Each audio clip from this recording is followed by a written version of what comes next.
Hi, I'm Richard Karn, and you may have seen me on TV talking about the world's #1 expandable garden hose. Well, the brand new Pocket Hose Copperhead with Pocket Pivot is here, and it's a total game changer. Old-fashioned hoses get kinks and creases at the spigot, but the Copperhead's Pocket Pivot swivels 360 degrees for full water flow and freedom to water with ease all around your home. When you're all done, this rust-proof anti-burst hose shrinks back down to pocket size for effortless handling and tidy storage. Plus, your super light and ultra-durable Pocket Hose Copperhead is backed with a 10-year warranty. What could be better than that? I'll tell you what, an exciting exclusive offer just for you. For a limited time, you can get a free Pocket Pivot and their 10-pattern sprayer with the purchase of any size Copperhead hose. Just text WATER to 64,000. That's WATER to 64,000 for your 2 free gifts with purchase. WATER to 64,000. By texting 64,000, you agree to receive recurring automated marketing messages from Pocket Hose. Message and data rates may apply. No purchase required. Terms apply. Available at pockethose.com/terms. Ready to make a real impact every day? Join the Active Day Home Care team and help clients maintain their independence in the comfort of their own homes. Make a difference in someone's life as you provide essential daily assistance and protect their health and happiness. Earn up to $20 an hour and enjoy additional perks like optional daily pay, 401k, paid time off, ongoing educational training, and more. Join a team that values care, compassion, and your professional growth. Visit activeday.com to apply. Welcome to the Deep Dive. I'm your host, Paul Sir. Pleased to be joined once again by the Washington Post's NBA columnist, Ben Golliver. Ben, it's been a wild first 3 games of the NBA Finals, hasn't it? It has, no question about it. I think we're not where a lot of people expected to be, with Indiana kind of in the driver's seat. Obviously, heading into Game 4, they got a chance to push the Thunder to the brink if they can win at home. So I've been surprised since really Game 1 when Tyrese Halliburton hit that amazing shot to cap off the rally. I feel like everybody's head's been spinning ever since he hit that shot. Well, it really hasn't. And the 2 words that jump to mind about Game 3, Ben, for me, is incredible intensity.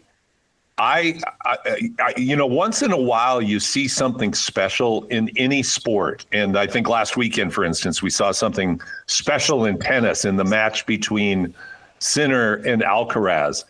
But I would say we saw something special the other night in the way that Indiana played at such a high level with such a high level of effort and intensity for 48 minutes. You rarely see 48 minutes of well-executed overall intensity like that, no matter if it's an NBA final or at any other juncture in the season, really in any sport. No question. I think that they understood the moment very, very well as a team. Rick Carlisle has done a great job preparing them mentally, kind of coaching them up the idea that the NBA Finals is going to be a marathon. And they understand coming home from Game 3, that's going to be their best crowd. That's going to be their best opportunity to have an environment where it really gets to the Oklahoma City Thunder, right? And they did their part and the crowd did their part. No question about it. Not just Reggie Miller with the jersey courtside. I mean, I think that it was, it's been a great home court for them all postseason, and it really came through in Game 3 as well. I think the intensity part to me that was most impressive was the defense. Coming into this series, everybody was talking about, okay, Indiana's amazing offense versus Oklahoma City's amazing defense. And I really focused on the idea, often when we get matchups like that, the series is actually decided on the other end. And so that would be Oklahoma City's offense versus Indy's defense. And I thought, you know what, by the numbers, Indy's defense looks like the weakest group here. Like they don't have, big time, amazing athletes in the middle. They got a shot blocker, Miles Turner, but, he's been sort of league average center for most of his career. And then on the perimeter, they had some questions with a guy like Tyrese Halliburton and no ideal answer to throw at Shai Gilgeous-Alexander. No, like all defensive level guy to kind of put on him, right? Well, that group, and it's really been togetherness, as you mentioned, it's the group intensity stepped up in such a big time way in Game 3. And I actually think Oklahoma City's offense now has been the weakest of all these groups, and it kind of faltered in late game situations in both Game 1 and in Game 3, and just really never sustained the appropriate rhythm across the second half of that Game 3. And you saw some really silly turnovers from Oklahoma City. I think those were forced very well by the Pacers and their energy energy, including on the inbounds plays, which I know is going to make any basketball coach pull his hair out when you're just throwing the ball into the opponents for layups on the inbounds plays. But then also, when they go smaller, they have a bunch of guys who can fly around the perimeter defensively, whether it's Mathurin, Ben Shepherd got a chance. Andrew Nemhart's obviously done a great job, or the best job you can possibly do on Shai Gilgeous-Alexander. Neesmith, I think, is probably their best perimeter defender. So they've got a nice core of guys to match up with the Oklahoma City perimeter players. And I thought that's what won them the game. I thought they were the more physical, the more energetic. They were winning loose balls. They were forcing turnovers. They kind of thundered the Thunder. They used their own blueprint against them, and I thought that was the difference in Game 3. That's very hard to do, and it's very hard to do again, right? So if you're trying to forecast the rest of the series, I think we could expect a big counterpunch from Oklahoma City, because I don't think they're going to take that line down. I don't think they will either, Ben. What's going to be interesting is if they make any adaptations on the offensive side of the ball, because the defense really has, I think, bothered Gilgeous-Alexander more than any of us thought it might. It really seems to have flustered him at times.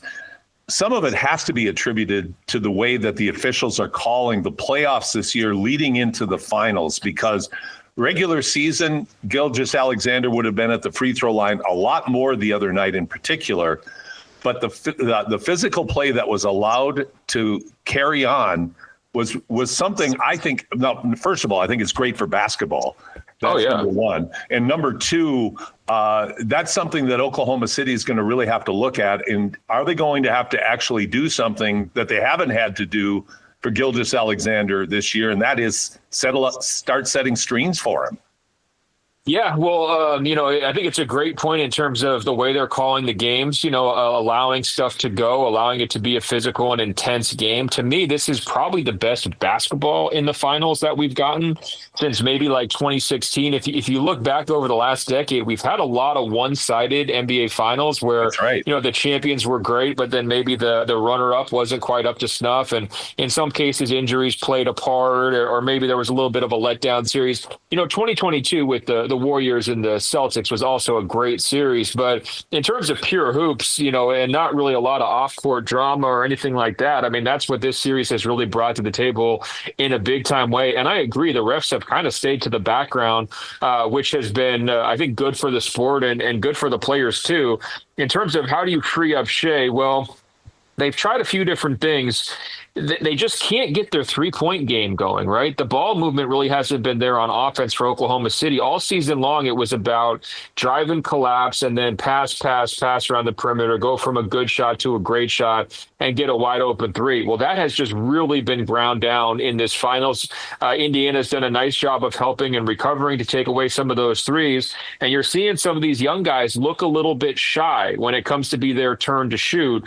I'm thinking, Cason Wallace would be an example of that. I would also look at Chet Holmgren. I think sometimes he's getting them up, but it's not always the most confident when he's shooting those threes. I think he was 0 for 6 from deep in Game 3. It seems like maybe sometimes he's overthinking it, or he kind of suffers both ways. He hesitates and then he overthinks, and then it's not really his pure in rhythm shot. And so for OKC, I think that's the easiest way to get Shai open, is to finally get some of these guys hitting threes. So Dagnall's got some options there, right? I mean, he went with Aaron Wiggins in Game 2 and got a big-time response. That's a guy who can shoot some threes and create some offense. He's gotten good shooting, actually, out of Alex Caruso and Lou Dort, two guys who are kind of streaky shooters. And then he also, experimented a little bit with Isaiah Joe in Game 3, and that's a guy who can shoot the ball as well.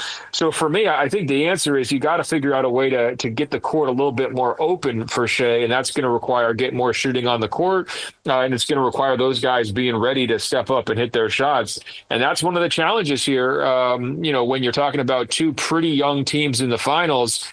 Sometimes a young guy like Benedict Mathurin from Montreal comes in and gives you 27 points and looks like the most confident guy on the court, even though he's only in his third season, right? And sometimes you get a guy like Cason Wallace, who's in year 2, who doesn't really want to shoot that three and maybe throws up an air ball or barely hits the rim, right? And Cason's had a great series. I'm not trying to pick on him, but I just am using that as a way to say, the unpredictability of the inexperience when you get to these big pressure moments is really hard for coaches to juggle. And I think we're seeing some of that right now on the Oklahoma City side. All year long, the Thunder have basically been the deepest team in the league. And I think right now, Dagnall's looking around. He's actually trying to find more answers. He's saying, hey, I don't have enough guys here who are helping out offensively. Shea and Jalen Williams are doing all of the dribbling, right? And then everybody else is, just almost an afterthought on offense. And that's really not the team that we saw all year. I'm talking with Ben Golliver from the Washington Post here on the Basketball Show's Deep Dive. I'm Paul Sir, your host. One adjustment that Indiana has made that I think is indicative of the experience and the intelligence of their head coach, Rick Carlisle, is the way, to your point, Ben, about the three-point shot, the way Indiana has done a great job on help and recover defense in taking away time from the three-point shooter. I have seen less of Indiana's defense being in no man's land, where they're not quite in help side and they're not quite on ball, but they have narrowed the space between the help side defense and the shooter. So to your point, I'm seeing young players feeling rushed and hurried and uncomfortable. And if you are able to accomplish that, at least through to this point, man, oh man, have you accomplished something really special? Well, and I think it's a game plan thing as well, or, a scouting report thing as well. You are able to recover to the Thunder shooters, almost all of them, because they are not threats to pump fake and drive and hit your defense in the heart, exactly. Right? Casey Wallace is a pretty small guard. He's been starting for them. You can close out as hard as you want on him because where's he going to go? He's not going to want to get into the trees. Lou Dort, Alex Caruso, those are not guys typically who are looking to drive and finish through traffic. I mean, they've almost been programmed not to do that, right? The coaches are kind of insisting, please don't. And what we've seen with Chet is, he's gotten bodied by some of the physical bigs, whether it's Pascal Siakam or Miles Turner, when he's tried to, take the ball off the dribble. Obviously, Chet's still growing into his strength. He's still a young player. I think he's had some phenomenal moments in this postseason. But, him trying to create off the dribble, driving through two or three players, that's a recipe for turnovers and a recipe for him kind of getting muscled to the ground, right? So that's why you can close out pretty hard on all those guys. And I do think that impacts the quality of shots that Oklahoma City gets. And it's also led to some 24-second violations. It's another thing that we didn't see a lot during the regular season. OKC, number one in forcing turnovers with their defense, but also number one in protecting the basketball, having the fewest turnovers all year. And so the inbounds turnovers I mentioned earlier, the 24-second violations that they were running into in Game 3, those are very uncharacteristic for them. I think it's a sign of a young team that was struggling to adapt on the road and a young team that is really, at times getting overwhelmed a little bit by this Indiana Pacers defense. So I'm with you. I think a lot of this starts with coaching, right? I mean, they got to reset. They've got to find ways to get Shea more comfortable. And I think everything flows from that if you're the Thunder. But, I don't think we should undersell this. I mean, it's a team that won 68 games, that took down the 2023 champions in the second round with the Denver Nuggets. They blitzed through the Western Conference Finals. They are still favored going into Game 4 in Indiana by a pretty hefty margin.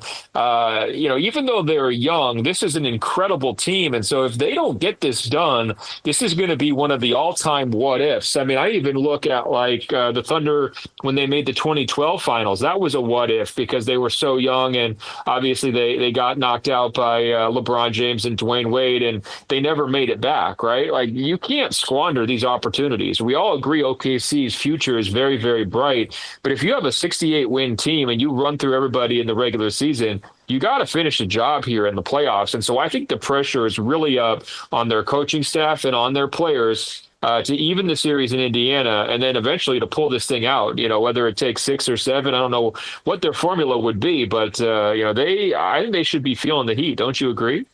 Totally agree. And I'm sure they are feeling the heat from the coaching staff on down through the players. That doesn't mean, like we both know, that this very talented, accomplished team won't respond. They very well could. This is where, going back to the idea of experience in coaching, I think really has made a difference to help Indiana almost overachieve. Carlisle won as a player. He's won a championship in Dallas. Carlisle's an older coach. He's a Hall of Fame coach. He's comfortable with himself. He has really become an adaptable coach, which is something that I think is extremely impressive. Like when you look at how Rick Carlisle over the course of his career, Ben, has evolved, compare, let's say, to another great coach in Thibodeau, who really always plays, his teams always play the same way, pretty much, some adapting this year, but not much. Carlisle really has evolved into a coach that evaluates his personnel and what they're capable of, and focuses, I think, as well as anyone, almost in a very special way, in getting his team to relax, believe, and stay in the moment. Well, the analogy I've been using with Carlisle that I like, you go back to, say, the mid-2000s when his teams are trying to win, 80 to 79, right? I mean, that was how they played. Very low scoring, very, very physical. That's sort of what he made his bread and butter, with the Pacers and the Pistons back then. And now you look and he's like leading the biggest carnival in the league. I kind of compare it to the father figure that's like really strict, who has the curfew, that won't let his kids drive the cars, won't let him get him a driver's license. But then once he becomes a grandpa, he's the cool grandpa. And it's like, oh, you want to borrow my Porsche? Here's the keys. Very good. Here's the keys. Do whatever you want with it. Come home at 3 a.m. Just don't wreck it. That's sort of the evolution he's been on, right? I think we all know people like that, right? Like the cool grandpa who started out as a little bit, too controlling as the father. But, I may be speaking for personal experience here with some of my grandparents, but that's exactly who Rick Carlisle is, and I think he just found the right guy to trust in Halliburton. It's like if you're going to continue to hit game winners in every single situation, why wouldn't Rick Carlisle give you the ball, and why wouldn't he decide not to call timeout in those situations and just turn you loose, turn you free? If you go back and look at all four of Halliburton's game-winning and game-tying shots in the playoffs, he's had one in each round. Every single one of those came with no timeout called by the coach. Everyone came in the flow of the game. And that's rare when we're talking about NBA games with, 10 seconds left, 15 seconds left, free throw situations. You just got a turnover on one of them. Drivers who switch and save with Progressive could save hundreds. With that kind of money, you could go big time on a fancy water bottle with ultra titanium alloy metal. You're not sure why you need all that. I mean, it just holds water. But you're getting it anyway. Because if you're hiking near an active volcano and you accidentally drop the bottle into molten lava, your water will still be icy cold. Switch to Progressive and you could save big time for water bottles. Progressive Casualty Insurance Company and affiliates, not available in all states. Potential savings will vary. So I think it speaks to Carlisle's trust factor, his adaptability, like you mentioned, and then it also speaks to Halliburton's improvisational ability, his understanding of, his ability to make it up as he goes. I don't want to compare him to like a Magic Johnson or Steph Curry, but he's got that gene in him, right? Where, you throw him into you could throw him in an escape room with a blindfold on. He's going to figure it out. Like, he's not going to be overwhelmed. You saw when he was running backwards against the Knicks to throw up that crazy shot over Mitchell Robinson.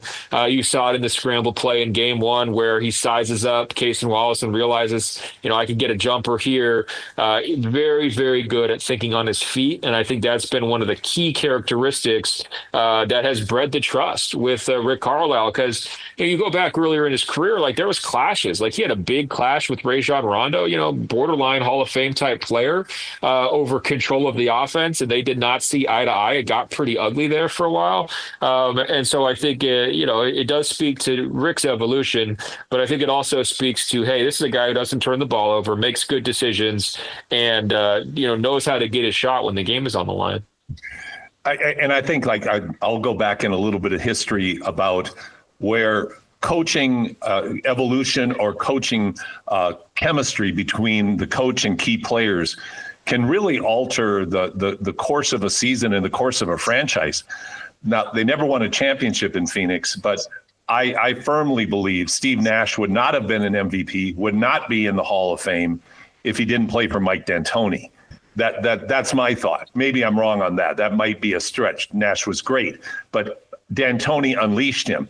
Steve Kerr takes over for Mark Jackson, who's having some success in Golden State. And really sees something special, and you and I have touched on this before, unleashes not just Steph Curry, but the Splash Brothers and the type of team that Golden State became was that combination and that chemistry. And I look at what you're describing between Halliburton and Carlisle as being of that same ilk. No question about it. It's funny. This is kind of a Steve Nash series. It's a Canadian series in general. Actually, I wrote about this today. When you have, Shea, Nembhard, Mathurin, and Dort all playing huge roles in this series, we've never seen an NBA Finals touched so much by the Canadians, right? I mean, it's like Game 3 opened with Shea elbowing Nembhard in the head, right? Like they're already getting after it 10 seconds into the game. And then the game closed with Dort and Mathurin scrapping over a foul at the end, and these are two kids who are, of Haitian descent from Montreal. It's like they've probably known each other since they were teenagers, right? So it's amazing the impact that they've had. But, Steve Nash told me a couple weeks ago when I interviewed him, maybe a month ago now, he's like, Shea's my favorite player, right? But then if you start to say, well, who plays more like Steve Nash in the NBA right now than Tyrese Halliburton? So it's like you've got the Canadian understudy versus the next generation version of Steve Nash in this finals, and both teams reflect that 7 seconds or less philosophy, right? I mean, they're playing fast, they're trying to get up and down, they're trying to create good shots, and honestly, one of the underrated storylines from this series has been the phenomenal transition defense both ways. It's like these teams earlier in the playoffs, we're used to getting a lot of easy baskets. Indiana, how many times did they throw the ball over the top of New York's defense for layups and runouts? And the Thunder are great at getting back, and the Pacers have been excellent at getting back and denying Oklahoma City easy stuff in transition during this series. So I think what you're seeing, it's kind of the generational deal, right? Like the 7 seconds or less teams would blitz people. They'd have no idea what to do when it came to transition defense. You'd have all those big bodies who were so slow to get back, and they would get a lot of easy stuff, and Nash would put together the highlight reel. And you have two teams who are trying to do similar things in this series, but, the other team knows it and is ready for it and is doing a good job of containing some of that stuff. Well, and I think it's a testament to the overall athleticism in the NBA to be able to get back, like, you're referring to a much slower era in terms of the kind of players that were out there. Now you've got 10 players out there that are really fast, and they can get up and down very quickly and take away a lot of those easy opportunities that both teams are used to getting through the regular season. That, I think, to me, is the overarching theme of all of this, Ben, is the ability to go into this microcosm at the very end of the season when all the marbles are on the line and try to do what you've always done, but also have to inject an incredible amount of extra effort in order to be able to do it. No doubt. I mean, and that's what Oklahoma City, I think, is struggling with right now, is they've had formulas that have worked all year long that, gave them the highest point differential in NBA history. They had 61 or 62 blowout wins this season by more than 10 points. And now they're running up against a team in Indiana who has a knack for staying in contact. Even if they're down, they don't get down by 20. They just keep it to like 5 or 10. And then in the fourth quarter has just consistently out executed them. And that's it's always been the question for OKC. If they get into close games, do they have enough ball handlers? Do they have enough creators to kind of, succeed in those moments? And so far, I think they have fallen short. The last 6 minutes of Game 3, their offense was just bad. There was a lot of turnovers, a lot of bad shots, and just discombobulation. And so, that's again why I say there's a lot of pressure on this coaching staff, because if I'm the front office or I'm the ownership, I'm saying, how much more talent do you need? I know they're young, but come on, man, you got to deliver here. And of course, the Thunder is always going to give credit to the opposition. And I do think the Pacers have just outplayed them in Game 3 pretty handily. But when you look on paper, there's no question which roster you'd rather have. And they've got a lot of different counters they can go to. They've already gone smaller, like you mentioned, with the speed of the game. They haven't played Hartenstein as much. There's a chance, and I think there's a pretty good chance, they'll try to go even smaller as this series unfolds, which could mean less Chet and more lineups that don't have any traditional bigs, where they're trying to play Caruso or Dort at the 5, and they're just trying to be even more disruptive defensively. Now that leaves them exposed to a guy like Pascal Siakam, so that can be a dangerous game. But I could see that being one of the counters that they try to pursue as they're looking for ways to unlock their offense. I'm talking with Ben Golliver from the Washington Post here on the Basketball Show Deep Dive. I'm going to talk about what I think is the most quintessential example of the term spark plug. And that would be the play of TJ McConnell in the first half in game 3.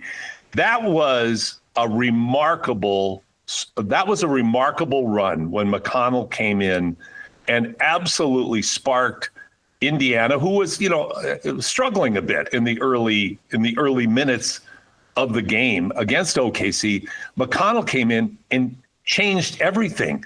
So here's this extremely fast roadrunner fast player, not a vertical player, undrafted, not a spectacular anything other than a spectacular effort, energy guy. And my gosh, to be able to come in and put that kind of imprint on a game, that was really fun to watch. Never mind the fact that his dad was in the stands and loving every minute of it as any father would.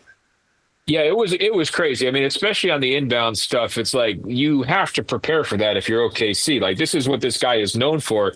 It's sort of like Jose Alvarado with the Pelicans, where he likes to sneak up from behind and steal the ball in the backcourt. It's like, if you're not prepared for that, that's your fault. That's not Alvarado making a great play. Like, if you're just going to hand the ball to TJ McConnell with soft inbounds passes, or you're not going to come meet the pass like they weren't, you deserve to get burned. And boy, how many times did he burn them in one game? It was just amazing. And I'm sure that and the free throws that they missed were probably the two things that bugged Oklahoma City more than anything after game 3. But that's the beauty of a player like TJ McConnell. He's going to drive you nuts, right? It doesn't have to be from a physical standpoint. It doesn't have to be like aggravating you, constantly with hard fouls or chucks or anything like that. It's just the hustle plays, the extra effort, that extra 5% that he's always willing to give that make you look bad and, make you kind of say, how could I possibly have made this mistake? How could I have that horrible inbounds pass? Those are the kinds of things that just kind of keep you up at night. So, I guess CJ McConnell, in this scenario, he's sort of haunting their dreams. I guess he's the ghost, he's the guy who's got them just thinking like, man, if we could have been better with the ball, if we could have kept, maintained better focus, then potentially they could have won that game. So I think the challenge for him in this series has been, finding a role on offense, because Oklahoma City is so good at taking away the paint, right? And he likes to do some drive and kick. He likes to kind of try to find pockets in the half court. And a lot of that stuff has just not really been there for Indiana for a lot of the series, especially earlier in Oklahoma City. And so the question was like, well, where exactly is TJ going to fit in? And sure enough, he found a way to do it with that full court press and stealing the ball. And it was so timely. It did change the momentum. It got the crowd going. They love him there. I mean, they've loved him there for years. That's why, just even though they've brought in all these young guards, they've always kept McConnell, and it's felt redundant at times. Like, how many point guards do you need? But they always kept him, and boy, that paid off, in this game 3 for sure. Okay, here's my summer lake example of TJ McConnell. He's like a horsefly when you're outside sweating, and it just keeps biting you, and you swat at it, and it won't go away. And I really thought he was so present in that game. He took advantage of the fact that Oklahoma City was rattled by the Indiana defense. So when he stepped in and stole that one out of bounds pass from Caruso and put it in for the layup, I felt like Drivers who switch and save with Progressive could save hundreds. With that kind of money, you could go big time on a fancy water bottle with ultra titanium alloy metal. You're not sure why you need all that. I mean, it just holds water. But you're getting it anyway. Because if you're hiking near an active volcano and you accidentally drop the bottle into molten lava, your water will still be icy cold. Switch to Progressive and you could save big time. For water bottles. Progressive Casualty Insurance Company and affiliates, not available in all states. Potential savings will vary. Oklahoma City was really frazzled at different moments in ways I don't think they will be when it comes to Game 4. And I guess that's where I'm going to go with this. I don't think there's any way almost humanly possible, Ben, for a team to play as hard as Indiana did for 48 minutes in game 3. So they can duplicate that effort. Oklahoma City, as you're saying, is going to make adjustments. Let's go to your prognostication powers. Can Oklahoma City adapt successfully to Indiana's energy and physical play on defense and find ways to counter that and to get Shea more comfortable and get the offense flowing more like they're used to having it flow? So Oklahoma City has not lost a game immediately after a loss all playoffs long. So they're undefeated after they've lost. So that tells you they're an amazing bounce back team. They were down 2-1 against Denver, and I was fully confident they would be able to bounce back for game 4. There was no doubt in my mind. I go into this game for Oklahoma City with a little bit more doubt. I think they're going to be able to clean a lot of the stuff up. I think they're going to play a better game. I think they're going to look less frazzled. I really like that word you use. They're going to look less frazzled in game 4. What they have to be concerned about, though, is Indiana has had these haymaker games at home with the 3-pointers where they just get so hot, there's nothing you can do.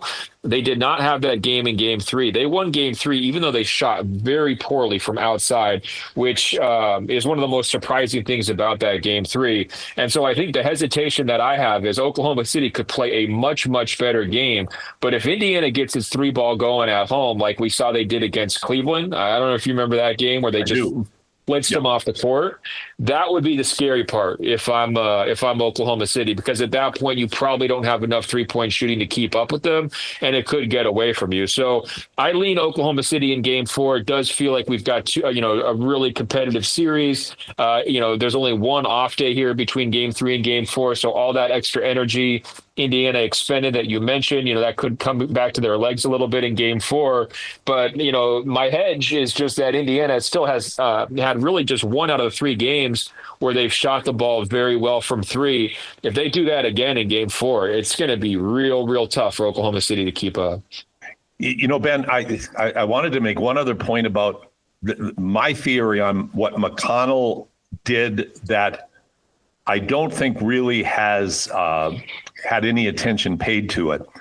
I think he taught Halliburton that you can beat Oklahoma City off the dribble.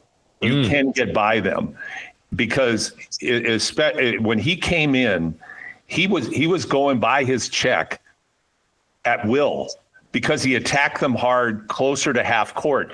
Halliburton, now I'm not saying Halliburton wasn't going to do that, but Halliburton then started having success even against Lou Dort at getting by him. I really thought the first 2 games, Dort had imposed his will on Halliburton, and Halliburton was very hesitant to attack, where he became more and more confident as the flow of the game went on, and not only attacking, but attacking successfully, getting Dort on his back, which almost seems like impossible to do, and getting into the paint and either kicking it out for open shots or throwing up that beautiful little teardrop that he has.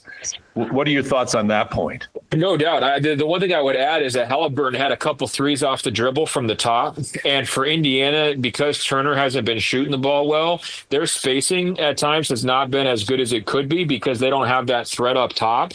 And so when Halliburton can hit those threes up top, it just kind of changes how OKC has to defend him, because now they're thinking we can't give this guy any space whatsoever. We have to be up on him.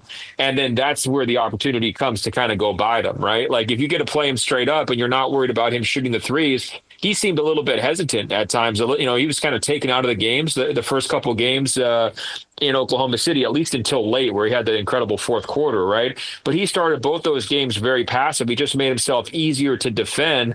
And I just think everything was working for him in game 3, right? Like you get a little hot on the threes, that helps loosen things up. You're getting downhill. Now you're finding space for the floater that you mentioned. And it just kind of looked like the Halliburton who we saw through most of the Eastern Conference playoffs. So, he's a tough cover, even for the very best defenders out there. Case and Wallace learned that one the hard way at the end of game 1. And I do think Dort, learned that a little bit in game 3 as well. A final comment would be the glorious reemergence of the importance of the mid-range game. Oh, yeah. Whether it's at the Halliburton teardrops or pull-ups, SGA, even though he hasn't been as effective as I think we all expect him to be all the time, But that blend into the ebbs and flows of this game. Also, to the point you made earlier about Indiana not shooting the ball well from three the other night and still winning. I think a lot of that comes down from not only their ability to score around the basket, but it's the mid-range shots that they were hitting as well that offset the lack of three-point shooting. No question, Mathurin, give him a lot of credit, right? Oh my gosh! I mean, how hard was he attacking and trying to get to those mid-range pull-ups? And he's got just a beautiful stroke when he's on. You know, he's such a I guess he's a little bit of a streaky player, but when he's on, he's on. And there's very few people who are as confident as he is. Every time he rose up to shoot, I expected him to make the shot.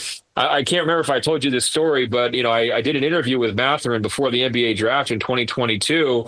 And I got a chance to spend a decent amount of time with him, and he was telling me his whole life story about the challenging upbringing in Montreal and how he went to NBA's Latin America Academy in Mexico City, where he really got on the map for U.S. colleges and then wound up at Arizona. So it was quite the globetrotting journey. And, you know, towards the end of the interview, he told me, hey, once I get to the NBA, I think I'm going to be the best player there. And LeBron James is going to have to prove to me that he's better than me. And I never heard a teenager talk quite like this before, who is this kid, right? But he was dead serious. I mean, he looked me right in the eye when he said it. He wasn't, wasn't trying to puff his chest out. That's how he truly feels. I think that attitude really probably came from his childhood there in Montreal. And so, he caught a lot of flack for that quote. I mean, it went viral. People were talking about it for months. That quote really stuck to him. But I was so impressed because he got asked about it, by Andre Iguodala on a podcast later. And Mathurin did not back down from the quote at all. He didn't try to throw the media like me under the bus and say, I was misquoted. He stuck by his words completely. He said, that's my mentality. And, Andre Iguodala and his co-host, they were former NBA players. They couldn't believe his confidence either. They're like, who is this kid, right? And I think you saw a lot of that confidence come through in Game 3. I mean, that was a big-time performance by him. And, it put Indiana in the driver's seat. It really did. Well, it's going to be an exciting game tonight. The following game, of course, going back to OKC on Monday. We've all been treated to something really special. Ben Golliver from the Washington Post, thank you again for joining me here on the Deep Dive, and look forward to talking again real soon. Enjoy the games. My pleasure. Thanks so much, Paul. Great to chat.